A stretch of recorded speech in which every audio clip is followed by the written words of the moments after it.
जय भारत। मैं निशा मिश्रा नायक वन में आपका स्वागत करती हूँ। जिन खबरों को नेशनल मीडिया के माध्यम से छुपाया जाता है, उन खबरों को उजागर करने के लिए यह कार्यक्रम जिसमें आपको दिखाई जाती है प्रतिदिन सड़क से लेकर संसद तक की ताजा खबरें। आइए देखते हैं आज की ताजा खबर। सर, नायक वन में आपका स्वागत है।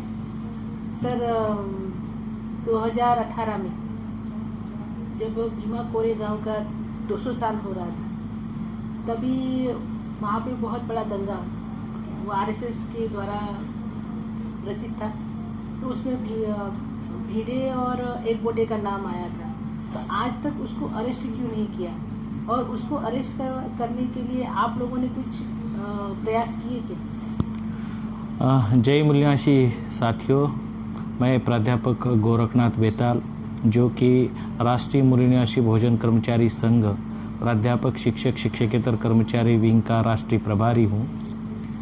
2018 में जो भीमा कोरेगांव की 1818 में जो लड़ाई हुई थी, उस लड़ाई को 200 साल पूरे हो रहे थे। वो 200 साल के अवसर पर, क्योंकि ये जो लड़ाई 1818 में हुई थी, वो उसमें जो लोग पेशवाई के विरोध में, जिस पेशवाई ने छत्रपति शिवाजी महाराज के शिवशाही को संभाजी महाराज की हत्या करके उसी एरिया में वो छत्रपति शिवाजी महाराज के जो पुत्र थे, जो कि बहुत ही शूर थे, उनको ब्राह्मणों के द्वारा पकड़वा दिया था और उनकी वहाँ पर उनके द्वारा हत्या की गई थी, षड्यंत्र पूर्वक हत्या जो की गई थी। तो उसी एरिया में जो ये कार्यक्रम जो है 2018 का संपन्न होने जा रहा था, लेकिन उसकी जो पार्श्वभूमि है, तो वो संभाजी महाराज की हत्या करके ब्राह्मणों ने, जबकि छत्रपति संभाजी महाराज की हत्या होने के बाद वो शिवशाही जो है, अगर मुगलों ने शिवशाही को समाप्त किया था, तो वहाँ पर शिवशाही के बाद मुगलों की शाही यानी मुगल शाही आनी चाहिए थी, लेकिन मुगल शाही नहीं आई, वहाँ पर पेशवाई स्थापित हुई। तो ये जो पेशवाई है, वो मुगल और पेशवाओं में जो गुप्त समझौता हुआ था, उस गुप्त समझौते के अंतर्गत पेशवा यानी ब्राह्मणों ने जो शिवशाही को ख़त्म किया था, समाप्त किया था, षड्यंत्र पूर्वक समाप्त किया था। वो पेशवाई जो है, उस पेशवाई में बहुजनों के ऊपर बहुत सारे अन्याय अत्याचार हुए थे। मानवता को लज्जा हो इस तरीके से मानवता को चूर चूर रौंद कर वो जो पेशवाई जो दुनिया में सबसे बुरी सियासत थी, उसको सभी बहुजनों ने इकट्ठा आकर, क्योंकि जो वहाँ पर लड़ने वाले जो शूर योद्धा थे, सैनिक थे, वो सभी बहुजन जाति से थे। उन्होंने मिलकर वो मौका जो हाथ से ना जाए, इसके लिए वो 28,000 पेशवाओं का जो सैनिक था, उसको 1 जनवरी 1818 को परास्त किया था। तो अपनी जान पर खेलकर, सारी रिस्क उठाकर उन लोगों ने वो 2 रात तक वो लड़ाई जो है लड़ी, और उस लड़ाई से पेशवाई को हराया, और पेशवाई को हराकर बहुजनों को हक अधिकार मिले, या उनके ऊपर जो अन्याय हो रहा था उसको नष्ट करने के लिए उन्होंने ये पेशवाई को हराया था। उनका मुख्य मकसद ये था कि इस पेशवाई को ख़त्म किया जाए। तो इस पेशवाई को ख़त्म करने के लिए वो सभी बहुजन सैनिक थे उसमें। वो हाँ, उसमें ज़्यादातर लोग महार जरूर थे, लेकिन केवल महार लोग ही थे ऐसा नहीं है। अगर हम इतिहास में देखते हैं और उधर जो विजय स्तंभ बनाया हुआ है उस पर अगर हम जाकर देखते हैं, तो भी हमको वहाँ पर मुसलमान सैनिकों के नाम मिलेंगे और कई जाति के, क्योंकि उस पर लिखे हुए जो नाम है वो जाति के आधार पर भी लिखे हुए सैनिकों के नाम हैं। तो उसके आधार पर भी हमको ये पता चलता है, क्योंकि वो जो स्तंभ हैं, वो स्तंभ का रख रखाव करने के लिए जिस परिवार को वो सनद दे दी गई है, वो परिवार, वो सनद में ही लिखा है कि वो परिवार के उस व्यक्ति का वो युद्ध में पाँव कट गया है, इसलिए वो जख्मी हो गया। और जख्मी होने के बाद उसने अंग्रेजों के पास अपील की कि मुझे कोई काम दिया जाए, तो उसको उसके बदले में जो कि उसने अपना खून उस युद्ध में बहाया है पेशवाओं को हराने के लिए, इसके कारण उसकी रख रखाव की जिम्मेवारी जो है वो जिस परिवार को दी गई है, वो परिवार के लोग आज भी आप जाकर देख सकते हैं वो कि मराठा जाति से है। मतलब वो अंग्रेजों के साथ में मिलकर वो सभी बहुजन मराठा जाति के लोग भी उस समय वो पेशवाओं के विरोध में लड़े थे। ये उसका बहुत बड़ा सबूत है जो कि आज भी वहाँ पर रिकॉर्ड में है।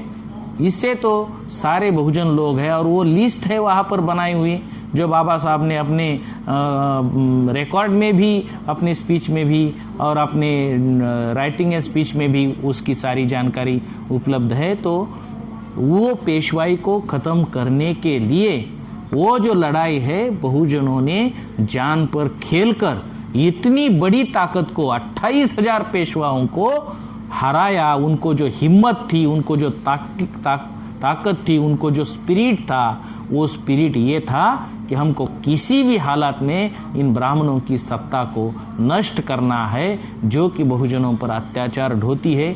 ये उसका मुख्य कारण था। और इसी प्रेरणा को लेकर भारत मुक्ति मोर्चा और बामसेफ इन संगठनों द्वारा पूरी भारत में 2018 की जो वो प्रोग्राम था, वो प्रोग्राम में पूरे भारत में से लोग यही प्रेरणा लेने के लिए आए थे कि आज की तारीख में जो भारत पर ब्राह्मणों की एक पेशवाई है, आज के तारीख में जो उस समय छत्रपति शिवाजी महाराज का जितना राज था, उस राज पर जो पेशवाई थी, वो पेशवाई आज के तारीख में पूरे भारत पर है।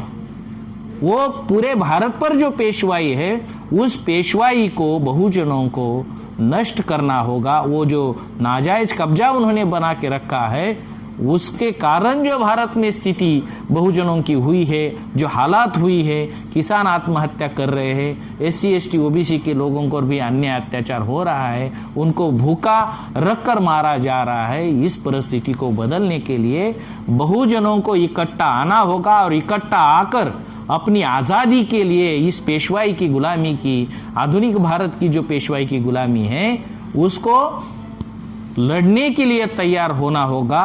उस प्रेरणा को लेने के लिए जो है वो सारे भारत के लोग जो है, SC ST OBC के लोग जो है, माइनॉरिटीज़ के लोग जो है, वहाँ पर सिख मोर्चा के लोग थे, मुस्लिम मोर्चा के लोग थे, राष्ट्रीय मुस्लिम मोर्चा के लोग थे, लिंगायत मोर्चा के लोग थे, बुद्धिस्ट इंटरनेशनल के लोग थे, तो सभी क्रिश्चियन मोर्चा के भी लोग थे और SC ST OBC के लोग थे। तो वो जो 2018 को 200 साल के अवसर पर होने वाला प्रोग्राम था, वो प्रोग्राम कोई सामान्य नहीं था। सभी बहुजन लोग जो है वहाँ से अपनी आज़ादी की प्रेरणा लेने के लिए, वहाँ पर अभिवादन करने के लिए आने वाले हैं, आ रहे हैं। इस बात को जो है भीड़े एक बोटे और जो फडणवीस है, वो इस बात को सफल होना देना नहीं चाहते थे। इसीलिए उन लोगों ने प्लान बनाकर, अभी ये तो सामने भीमा कोरेगांव का जो इंक्वायरी कमीशन है, उसके सामने ये सारी बातें खुलकर आई हैं, उसके रिकॉर्ड में है ये सारी बातें। तो ये किस तरीके से इसको प्लान में भिड़े एक बोटे ने इस प्लान को अमल किया था और उनके द्वारा ही ये किया गया था। लेकिन इसमें उस समय का जो गृह मंत्री है और मुख्यमंत्री है, वो भी इसमें शामिल था। इसके भी कई सारे जो सबूत है वो मिल चुके हैं। तो इसके कारण वो खुद उसमें शामिल था, तो वो क्यों उसको कार्रवाई करने का काम करेगा। वो तो उसने खुद भिड़े एक बोटे को बचाने का हर तरह का प्रयास किया और उनको अरेस्ट ना हो, उनके ऊपर FIR भी ना हो और उनकी FIR की, और ये इंक्वायरी कमीशन जो है, वो इंक्वायरी कमीशन अभी इंक्वायरी जो कर रहा है उसको भी डिले करने का या बाकी सारे उसको रिसोर्स नहीं देने का काम भी उस मुख्यमंत्री के द्वारा हो चुका है। अभी जो सत्ता में महाराष्ट्र में परिवर्तन हुआ है, तो जो SC ST OBC के लोग हैं जो कि वहाँ पर अभिवादन करने के लिए जाते हैं, वो तो इस सरकार से अपेक्षा लगाए हुए हैं कि वो जरूर इस इंक्वायरी में काम करेंगे और जिन लोगों ने ये जो है ये किया है, ये षड्यंत्र किया है, उनको जेल में जरूर डालेंगे और न्याय देंगे। इसकी राह अभी देख रहे हैं। अगर ऐसा नहीं होता है तो उसके विरोध में भी समाज खड़ा हो जाएगा, उसके विरोध में भी समाज की जरूर मांग होगी। हम राह देख रहे हैं। अभी लॉकडाउन, सरकार तो नई बनी है और उसके बाद लॉकडाउन है, तो लॉकडाउन के कारण अभी ये रुका हुआ मामला है। जैसे ही लॉकडाउन खुलता है तो जरूर इसके बारे में संगठन की तरफ से ये तय की जाएगी, दिशा तय की जाएगी। 1 जनवरी आ रही है, तो उसमें 1 जनवरी को अभी भीमा कोरेगांव, तो 1 जनवरी के दिन आप भीमा कोरेगांव में आप क्या करने वाले हैं, किस तरह से कुछ आगे आपके कोई नहीं, ये अभी जो 1 जनवरी आने वाली है, उस 1 जनवरी में लॉकडाउन के कारण जो है वहाँ पर 144 को लागू किया गया है। प्रशासन ने वो कोरोना बीमारी के कारण ये किया गया है। तो जरूर लोगों को अपने घर से ही उसको जो है वर्चुअली अभिवादन करना चाहिए और ये इसकी जानकारी लेने के लिए और इसके लिए जो भारत मुक्ति मोर्चा और बहुजन क्रांति मोर्चा के द्वारा जो वर्चुअली प्रोग्राम होने जा रहा है, ज़्यादा से ज़्यादा लोगों को इसमें बहुत सारी जानकारी मिलेगी, प्रेरणा भी मिलेगी। तो बहुजन समाज के लोगों को उसको ये गौरवशाली इतिहास को जो है समझना चाहिए, उसकी बारकाई को समझना चाहिए और अपने घर से ही इसको जो है, या सरकार ने जो व्यवस्था बनाई है कि कुछ लोगों के लिए वो पास भी दे रहे हैं, तो वो पास लेकर लोग जा सकते हैं। उनको पास लेकर और सरकारी परमिशन लेकर अभिवादन के लिए ज़्यादा से ज़्यादा लोगों को तो घर से ही अभिवादन करना चाहिए और ये जो प्रेरणा है वो प्रेरणा लेनी चाहिए। ऐसा मैं लोगों के साथ ये बात करना चाहता हूँ।